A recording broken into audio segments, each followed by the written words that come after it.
nosotros vamos a tener un interesantísimo conversatorio a propósito de todas estas situaciones que han venido suscitándose en la República Dominicana a propósito de la operación conocida como la Antipulpo. Jaime, buenas noches y bienvenido. Hola, muchísimas gracias. Muy buenas noches, estimado Tacón, y a todo el equipo pues, de comunicación que le acompaña y que nos acostumbran siempre a brindarnos informaciones actualizadas y sobre todo objetivas. Gracias por la invitación. Muchas gracias. Gracias a ti por aceptar la nuestra. Un honor. Se está debatiendo mucho el caso por el cual te invitamos de los ex funcionarios del PLD que están sometidos, todavía no están sometidos a la justicia, pero que muchos de ellos están siendo cuestionados. Siempre que un gobierno sale y si no entra precisamente del mismo partido, ocurren estas cosas. En este caso, si no hay pruebas suficientes que digan que esta gente cometieron actos de corrupción, ¿qué podría pasar? ¿Podrían ser sometidos por el rumor público o simplemente porque pertenecen a un partido político y el presidente actual prometió sancionar la corrupción? Muy bien, muchísimas gracias. De acuerdo. Conforme a su interrogante, doña, tenemos el planteamiento a la luz de la norma procesal, y es que en el momento actual en que se encuentra el expediente, que es en el proceso de investigación de la primera etapa del procedimiento, que es la medida de coerción, el hecho de la existencia o no de pruebas sólidas no es hasta el momento relevante, porque la medida de coerción, que es la etapa inicial de la investigación, basta con una cintila probatoria, es decir, pruebas alguna que vinculen por el hecho punible a las personas que se le está indicando el hecho. Es decir, cuando hablamos de condena, ya nos referimos a la tercera y última etapa del procedimiento, que sería una audiencia de fondo. Ahora mismo la etapa procesal es la primera que se está conociendo y que se va a continuar conociendo el día domingo próximo, y es la etapa de la medida de coerción, que es la que persigue o tiene como objetivo fundamental garantizar de que las personas que se le está indicando el hecho no se sustraigan del procedimiento, es decir, que se mantengan fieles al procedimiento, que acudan ante los tribunales las veces que sean requerido para responder por los hechos. Por vía de consecuencia, conforme hemos escuchado y hemos visto en la solicitud de la medida de coerción, existe un indicio probatorio, y ese indicio probatorio es lo suficiente en esta etapa del procedimiento, que es la medida de coerción, como para conocer esta primera etapa de medida de coerción y determinar si a los imputados se le aplicaría la medida de coerción de prisión preventiva o una de las restantes que están estipuladas en el artículo 226 del Código Procesal Penal, que son 7. Medida de coerción contentiva de prisión preventiva, que es la que ha sido solicitada por el Ministerio Público, o en su defecto una o varias de las demás que están contempladas en dicho artículo, como puede ser garantía económica, presentación económica, u otra de las medidas que el juez de la instrucción entienda idónea, para garantizar en la medida de coerción de que ellos, los procesados, no se van a sustraer al procedimiento y por vía de consecuencia se van a someter a todos los actos del procedimiento conforme le requiera la justicia. Jaime, cuando hablas acerca de las etapas del proceso, ¿de cuántas etapas nosotros estamos hablando? El proceso penal establece tres etapas fundamentales. La primera etapa, que es la etapa de la investigación, que es la que se conoce como medida de coerción. La medida de coerción, es por ello que la solicitud de medida de coerción siempre se establece solicitud de medida de coerción provisional. Es decir, las calificaciones jurídicas dadas van a ser siempre de manera provisional, porque en el curso del proceso pueda de que varíe.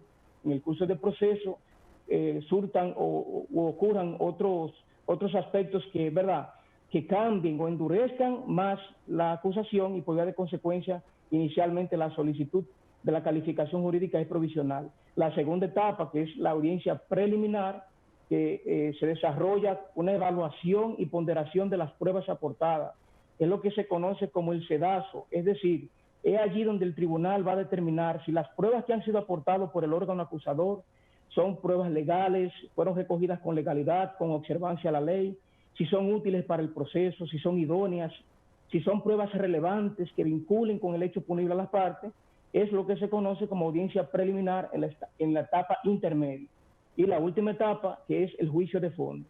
Ya es allí donde se van a debatir las pruebas que fueron admitidas en la etapa anterior, es decir, en la etapa preliminar, se van a debatir en un fondo y se va a determinar la relación de esas pruebas con lo encartado, es decir, el hecho punible indilgado, qué relación guarda esas pruebas que fueron admitidas con esas personas que llegaron hasta un juicio de fondo, y es allí entonces donde el juez va a determinar la magnitud de los hechos y por vía de consecuencia la sanción imponible por las pruebas aportadas y por la responsabilidad que hayan podido pues probar en un juicio oral, público y contradictorio.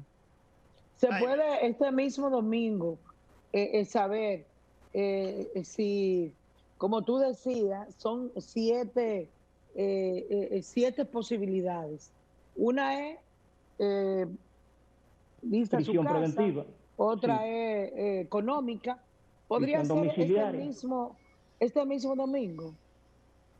Bueno, que se conozca la medida el mismo domingo, eso pues naturalmente en el momento procesal es que se va a determinar, porque las partes tienen un abanico de opciones, es decir, lo que conocemos como incidentes procesales, que pueden plantearle al juez. ¿Cuáles pueden ser esos posibles incidentes?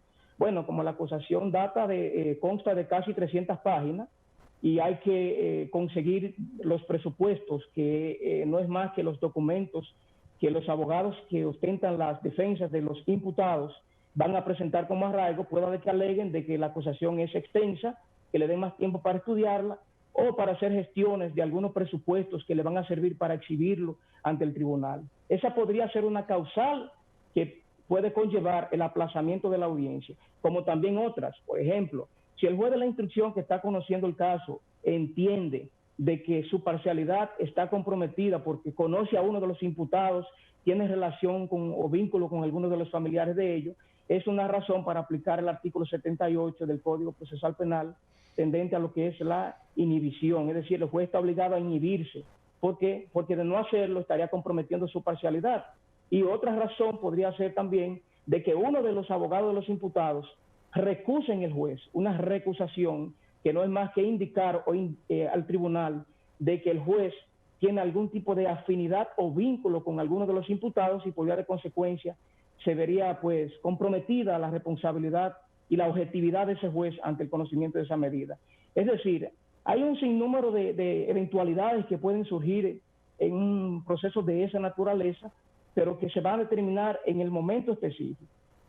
Quizás por la multiplicidad o más bien la pluralidad de imputados que hay, es probable, existe la posibilidad de que sea aplazado, porque cada uno de esos imputados tiene un abogado y cada abogado tiene una estrategia a seguir, y una de esas estrategias están contempladas en el Código Procesal Penal, y por vía de consecuencia es de derecho que si una de las partes invoca una solicitud de aplazamiento que esté basamentada en el Código y sea una solicitud que esté revestida de seriedad, pues el tribunal mal haría de conocer la audiencia, sino más bien aplazarla a los fines de darle la oportunidad a esa parte para otro día que el juez así entienda del lugar. Licenciado, hay una realidad, es que estamos ante una situación donde ya hay un proceso judicial ya instalado que debe ya de continuar el debido proceso, como dicen ustedes. Usted es un profesional liberal que puede muy bien ser de la defensa como puede ser parte del Ministerio Público como abogado. Desde el punto de vista objetivo, el enfoque suyo de esta situación, de este proceso, ¿cómo usted lo avisora hacia el futuro? ¿Qué suerte usted le ve? Bueno, lo primero que entendemos es que el órgano acusador evidentemente tiene todo el derecho, está revestido de una autoridad y sobre todo de una facultad que le permite pues establecer o sindicar un hecho a cualquier ciudadano siempre y cuando cuente con los elementos de prueba que comprometan la responsabilidad de esa persona. Establecer el futuro del caso como tal ante los tribunales sería realmente comprometer, ¿verdad?, nuestra palabra, en el sentido de que como los casos se ventilan ante los tribunales y surgen incidentes y situaciones propias de un caso de esta naturaleza, las cosas pueden ir cambiando para bien o a favor o en contra de los imputados. Todo va a depender del interés, la energía y la persistencia que tenga el órgano acusador, así como los hallazgos que encuentre en el curso de esta investigación, que será el plazo que cuando el juez de la instrucción le aplique una de las medidas de coerción estipulada en la ley, ese será el plazo que va a tener el Ministerio Público para consolidar su acusación y presentar actos conclusivos. Todo va a depender, reiteramos, de los hallazgos que se encuentren fruto de la investigación que se ha iniciado. O sea que nosotros predecir cuál será la suerte de este proceso sería de nuestra parte, pues, quizá una responsabilidad, puesto que los casos todos son diferentes, pero tienen un común denominador, y es la seriedad con la que se haya o no interpuesto la acción en el caso de la especie. Y no puede intervenir, no puede que lo que es lo mediático, la prensa, el internet, pueda sugestionar a las autoridades, en este caso a los fiscales, a los jueces, y actuar por lo que dirá el rumor público. Bueno, a y través no sobre de los años, lo que profesionalmente ellos crean que deben hacer. así es. Nosotros tenemos una norma procesal bastante rígida y sobre todo consolida aspectos meramente sancionadores para aquellos que actúan de manera liberal. La ley está ahí, la ley está hecha para ser aplicada. A través de los tiempos nosotros hemos visto que el rumor público, y más ahora en estos tiempos cibernéticos, realmente juega un papel preponderante, puesto que la presión mediática, los argumentos, las acciones políticas que también salen a relucir en casos de esta naturaleza, vamos a decir que socialmente juegan un papel determinante, socialmente, más no así legalmente. ¿Por qué? Porque los jueces que actúen escuchando la voz de aquellos que quieren tergiversar las informaciones, manipularlas y maniobrarlas, pues será sancionado, porque los jueces deben sí y solo sí a la ley.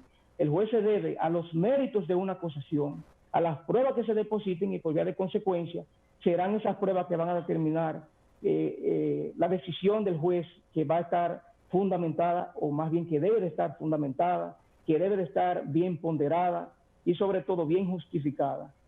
Y es como le decimos, realmente la ley no contempla aspectos meramente de índole social, más bien aspectos de que la ley debe ser cumplida y que todos ante la ley somos iguales. Y sobre todo nuestra Constitución, de la cual pues nosotros tenemos como nación, no se establece la presunción de inocencia. Evidentemente, su artículo 14 del Código Procesal Penal, el juez está llamado a darle un tratamiento como inocentes, no como culpables, porque serán inocentes hasta que una sentencia definitiva e irrevocable así lo ordene de que sean condenados. Por el contrario, ese tratamiento debe ser dado a todos y cada uno de los procesados. Vamos a la pausa para luego seguir con la entrevista.